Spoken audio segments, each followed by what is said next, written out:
So here I have created or actually two of these JSON files. As you can see on screen, I've created, I hope you can see this, let me zoom in a bit more. I've created sword.json and coin.json, and you will see that we'll use these in our actual game.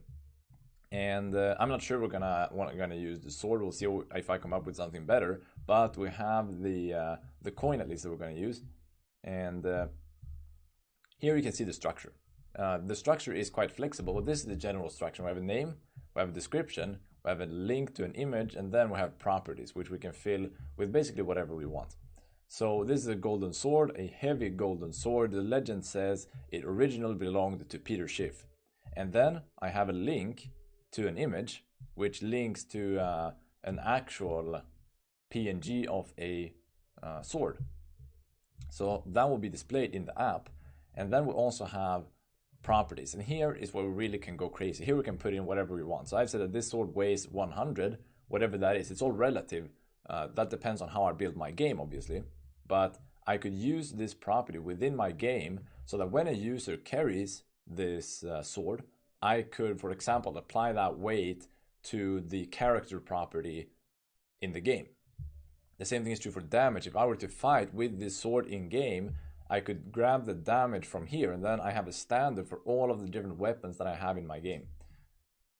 Then ownership history, I just made this up to show you that we can have arrays. So we can have properties that are arrays, and your imagination is what's stopping you here. So you can do whatever you want.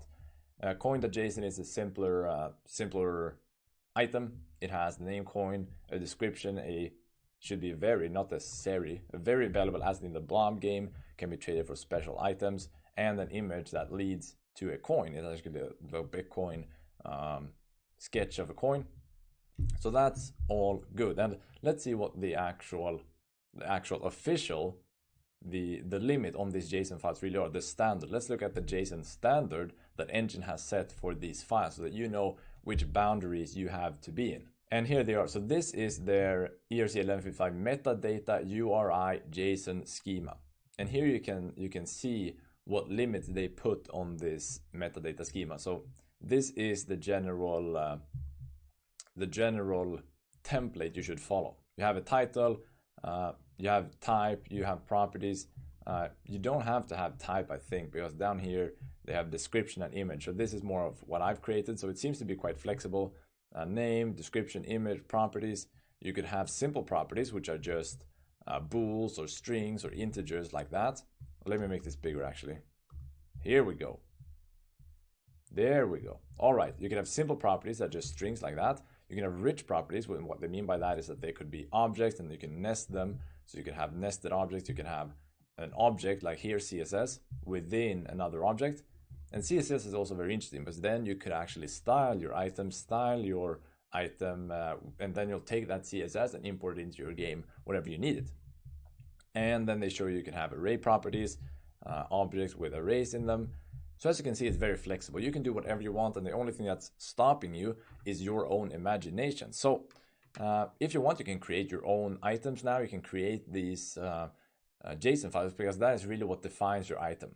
They will all have a token ID on the blockchain, but this is really what defines the item and how the item will be shown to your users. So now I hope you understand what these JSON files means and how they are connected to the token. Because it's important to understand that the token the token ID is on the blockchain and the JSON file is off-chain, and is a way for us to include more information about a token that applications that work on top of the blockchain, like the Engine wallet and our game, can fetch information from. Very important to understand. And if you understand that, you are ready to move on to the next section. Very soon we're going to start developing our games. I hope that you are excited for that. I am for sure. I'll see you in the next video.